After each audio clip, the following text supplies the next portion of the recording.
আসসালামু আলাইকুম ওরহমতুল্লাহ।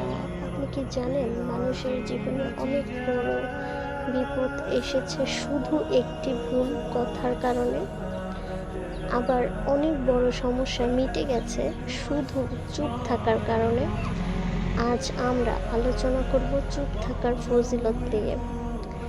ভিডিওটি শেষ পর্যন্ত দেখুন, কারণ আজকের এই আলোচনা আপনার জীবন, পরিবার এবং সম্পর্ককে আরও সুন্দর করতে সাহায্য করতে পারে।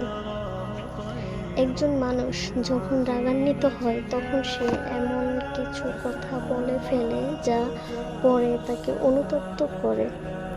অনেক পরিবার ভেঙে গেছে, অনেক বন্ধুত্ব নষ্ট হয়েছে, অনেক সম্পর্ক দূরে সরে গেছে শুধুমাত্র নিয়ন্ত্রণহীন কথার কারণে।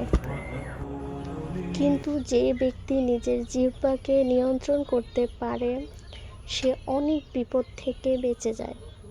ইসলাম আমাদের শিখিয়েছে সব কথা বলার প্রয়োজন নেই, কিছু সময় নীরব থাকতেও ইবাদত হতে পারে। রাসূল সাল্লাল্লাহু আলাইহি সাল্লাম বলেছেন যে আল্লাহ ও পরকালে বিশ্বাস করে সে যেন ভালো কথা বলে অথবা চুপ থাকে।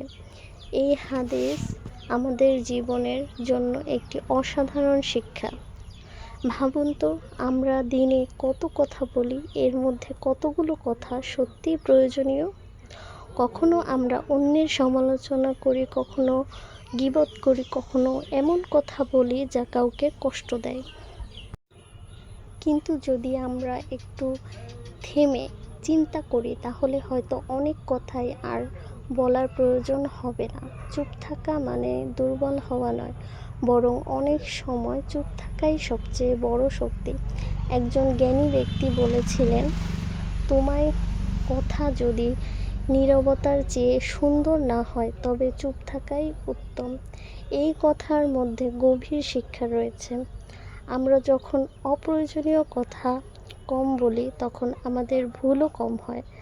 মানুষ আমাদের কথার চেয়ে কাজকে বেশি গুরুত্ব দিতে শুরু করে। রাগের সময় চুপ থাকার উপকারিতা অনেক। রাগের মুহূর্তে মানুষ নিজের নিয়ন্ত্রণ হারিয়ে ফেলে। তখন ওই সময়ে বলা একটি কথাও বড় ক্ষতির কারণ হতে পারে। অনেক ঝগড়া, অনেক বিবাদ, অনেক সম্পর্কের ভাঙন শুধু একটি অভ্যাসের মাধ্যমে এড়ানো সম্ভব। চুপ থাকার আরেকটি বড় উপকারিতা হলো এটি মানুষকে চিন্তা করতে শেখায়। যে ব্যক্তি সবসময় কথা বলে সে অন্যের কথা শোনার সুযোগ পায় না, কিন্তু যে ব্যক্তি মনোযোগ দিয়ে শোনে সে নতুন কিছু শিখতে পারে। জ্ঞান অর্জনের জন্য শুধু কথা বলা নয়, শোনারও প্রয়োজন আছে। বর্তমান সময়ে সোশ্যাল মিডিয়ার যুগে আমরা অনেক সময় যাচাই না করেই মন্তব্য করি, কাউকে আঘাত করি, অপমান করি কিংবা তাকে তর্কে জড়িয়ে পড়ি। কিন্তু একজন মুমিনের বৈশিষ্ট্য হলো সে নিজের কথার ব্যাপারে সতর্ক থাকে। সে জানে প্রতিটি কথার হিসাব একদিন আল্লাহর কাছে দিতে হবে। প্রিয় দর্শক, আজ থেকে আমরা একটি ছোট অভ্যাস গড়ে তুলতে পারি। কোনো কথা বলার আগে নিজেকে 3টি প্রশ্ন করি।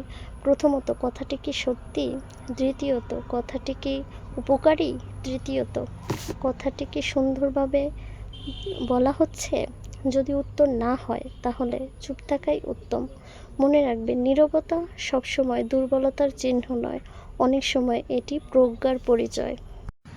যে ব্যক্তি নিজের জিহ্বাকে নিয়ন্ত্রণ করতেও পারে সে নিজের জীবনকেও নিয়ন্ত্রণ করতে পারে। আল্লাহ তাআলা আমাদের সবাইকে ভালো কথা বলার এবং অপ্রয়োজনীয় কথা থেকে বিরত থাকার তৌফিক দান করুক।